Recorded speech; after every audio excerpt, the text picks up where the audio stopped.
नमस्कार दर्शक बंधु, आज स्वार्थपर दुनिया रे आपन को जेकोसी कार्य सफलता पाइबा बहुत कष्ट करिया को पड़ी थाए। आउ आपण से सफलतार हकदार होई मध्य आपन को बेले बेले असफल होगा को पड़ी थाए। तेबे दर्शक बंधु, आज आम प्रभु श्री गणपतिंकर एपरि एक साबर वशीकरण मंत्र विषय कहबू, जहां आपन थरे मात्र प्रयोग करी प्रत्येक दिन यार लाभ नहीं पारिबे।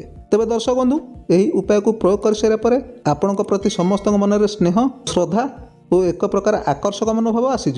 केवल शर्त एति आपण मध्य समान भाव में समस्त प्रति सद्भावना रखिए।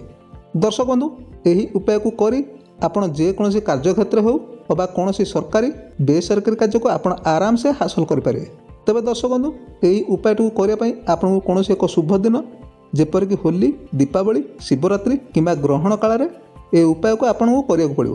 तेबे दर्शक बंधु, यही उपाय को करने सर्वप्रथम आपण शुद्धपूत हो एक शुद्ध आसन उपर बसी जातु एवं आपण सामने जेकोसी एक तिलकर डब्बा रखि दिंतु, जेपरिक सिंदूर, कुंकुम किंबा चंदन इत्यादि। दर्शक बंधु, यापर प्रभु गणपति को स्मरण करी ओम वक्रतुंड एकदंताय क्लीं ह्रीं श्रीं ग बरवरद सर्पजनमे वसमानय नमः। यही मंत्र को साध्य मते एक माला, दुई माला किंबा जेते भी संभव जपी सिद्ध कर दिंतु।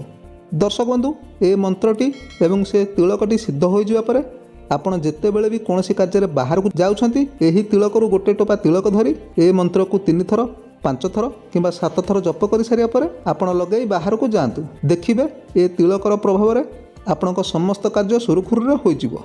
दर्शक बंधु, ए तिलक को थरे सिद्ध कर देवा परे आपण जीवन सारा या को प्रयोग कर परिबे। जेते बेले भी तिलकटी सरी सरी आस्तुओ आपण से आउ किछि तिलक को मिसई देउथुवे। तेबे हाँ, आपण केबे भी अशौच अवस्था से तिलक को छुईबे नहीं, केवल स्नान शौच कर सारिया परे ताकू व्यवहार करेंगे। दर्शक बंधु, ये तिलक बहुत प्रभावशाली। आपण कार्य सफलता पाई या प्रयोग निश्चित करंतु। दर्शक बंधु, आमर यही उपायटी आपको किपर लगला आमको कमेंट माध्यम निश्चय जनातु एवं आम चैनल को सब्सक्राइब करने को जमा भी भूलंतु ना।